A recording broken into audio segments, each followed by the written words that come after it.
Hello, friends, and welcome back to Stories About Entitled People.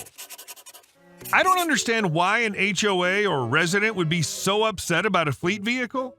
If it's maintained, not leaking oil, looks like a rust bucket, etc., and not blocking the road, why get so upset at someone working with the hard times yet obviously contributing to society? But before we begin, best way to support our channel is to leave comments, like, and subscribe with the turned-on bell so you don't miss the new video every single day. Watch the HOA president and vice president die inside. This happened around 2 years ago. My boyfriend worked as a survey crew chief who has usual rotations. It's either 3 weeks on, 1 off, or 6 weeks on, 2 off. He also has a big take-home work truck with a trailer that hauls the work UTV that he parks in front of the condo. It takes up a lot of space, but there's still room for 3 other cars to park behind it. Usually this isn't a problem, but with COVID and whatnot, he's been home a lot more. The company doesn't have the security to store the equipment on site, so they want their equipment stored elsewhere if at all possible. Since we live in a nicer, quiet area, it's a no-brainer they'd prefer him to keep it here. It started with passive-aggressive comments about how he's home more and hinting about storing the truck somewhere else. It's on a public street. Then there were notes from concerned neighbors about how it's an eyesore and doesn't belong in this neighborhood. At this point, we were suspecting either our HOA president, vice president, or a really nosy, rude lady across the street. We talked to our HOA and told them about the notes. Cue, oh no, some people are so rude, blah, blah, blah.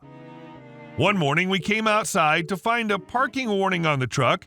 We called the city. They said someone called about the truck not moving, so they wrote a warning. Just make sure to move the truck a few inches or erase the chalk mark. No big deal.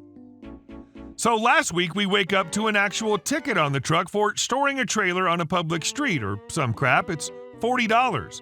He calls his boss, and his boss tells him, it's cheaper than getting the equipment stolen, and told him to just expense all the tickets.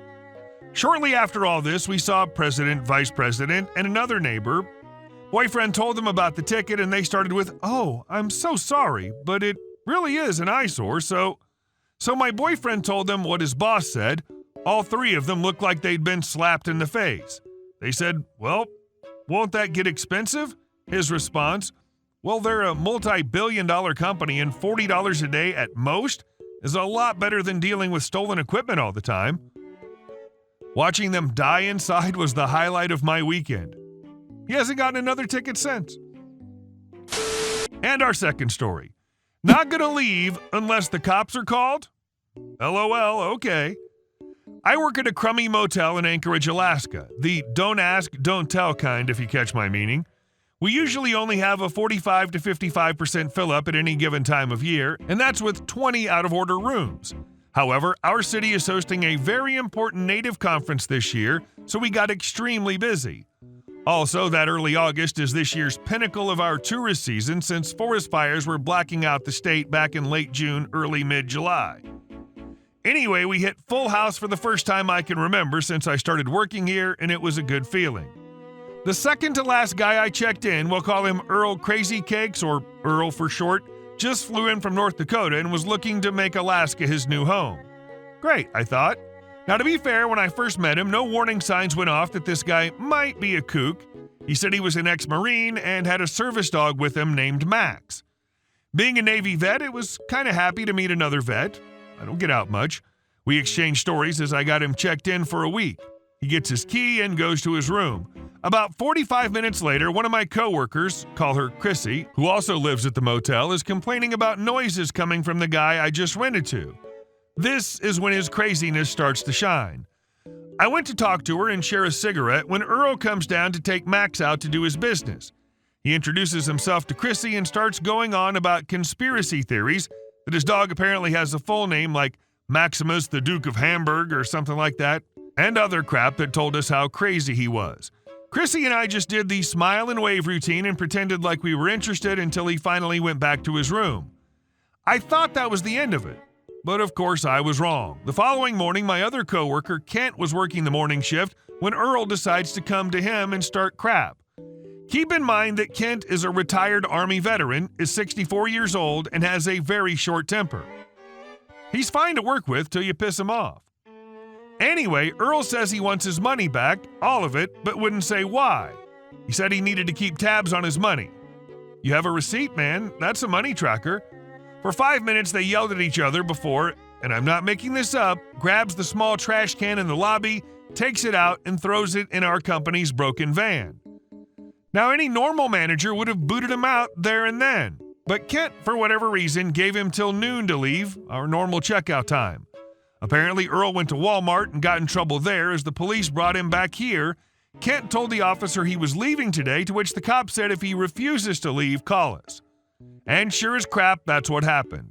When noon came around, Earl was told to leave, and his exact words were, "The only way I'm leaving is if the cops show up." Roger that. Crazy. Stand the F by. Kent called the cops, and they showed up in about 20 minutes, rather fast for Anchorage's reputation.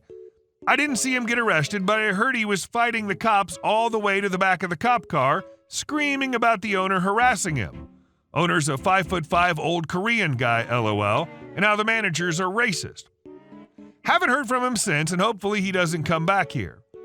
By far the craziest dude I've seen around here in the 6 years I've lived in Anchorage. Makes me wonder if he really is a Marine vet or not, or if his service dog was really a service dog. After all that transpired, I have serious doubts anything he said was true. And our next story. Extra Pickles. On this evening, I'm the closing shift manager, and I'm working the grill area while covering an employee dinner break. An order comes back for a cheeseburger, extra pickle. Nothing abnormal. The cheeseburger normally comes with a single pickle. For this request, I put 5 pickles on the burger and sent it up.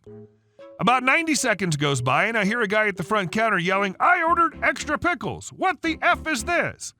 The woman working the front counter starts to explain that there is indeed extra pickles on the burger he was served, but this guy was having none of it.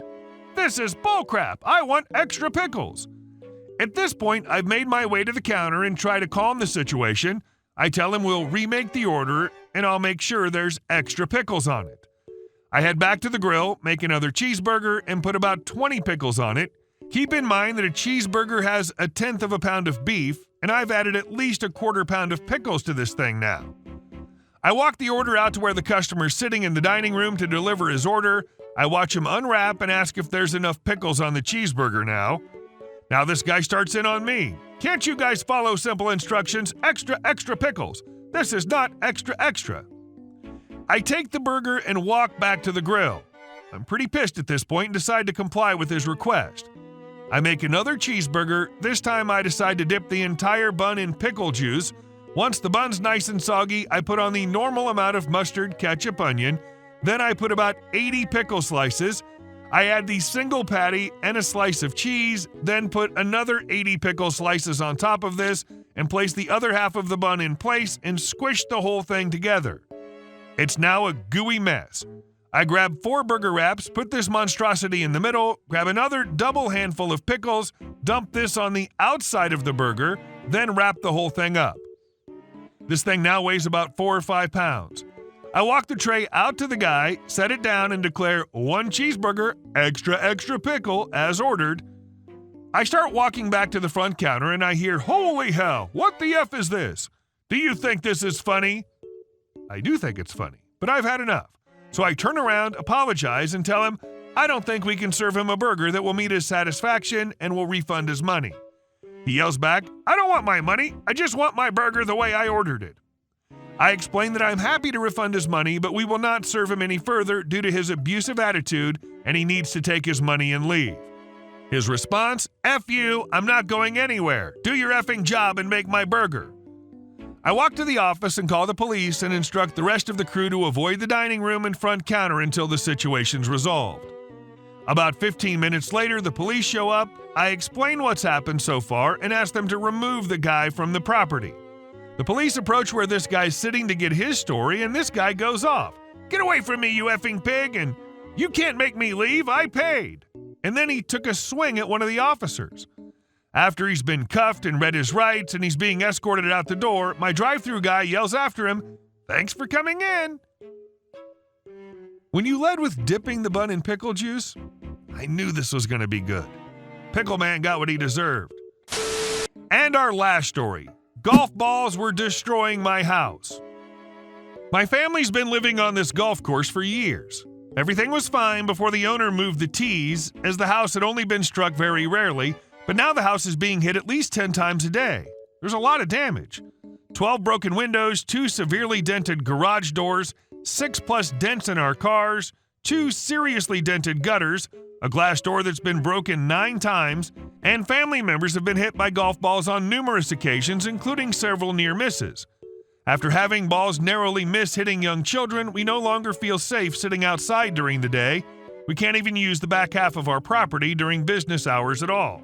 We've complained to the owner over a half a dozen times, and he's made a lot of promises but never followed through with any of them. Other residents are very unhappy with the owner, as he's very difficult and never follows through with anything he says he's going to do. All I was ever asking for was for him to find a way to prevent my house from being hit 10 or more times a day. Either put up a net to block the balls or move the tees back or some other solution. I never even asked for any damages, even though there are easily thousands of dollars worth of damage. I just want to be able to use my own home. Update. We talked to a real estate attorney about this, then filed a small claims action against the owner. He reimbursed $10,000 in damages and put up a net. Now we're safe and can get on with fixing the damage. Hey guys, thank you all for watching the video. I'll see you in the next one.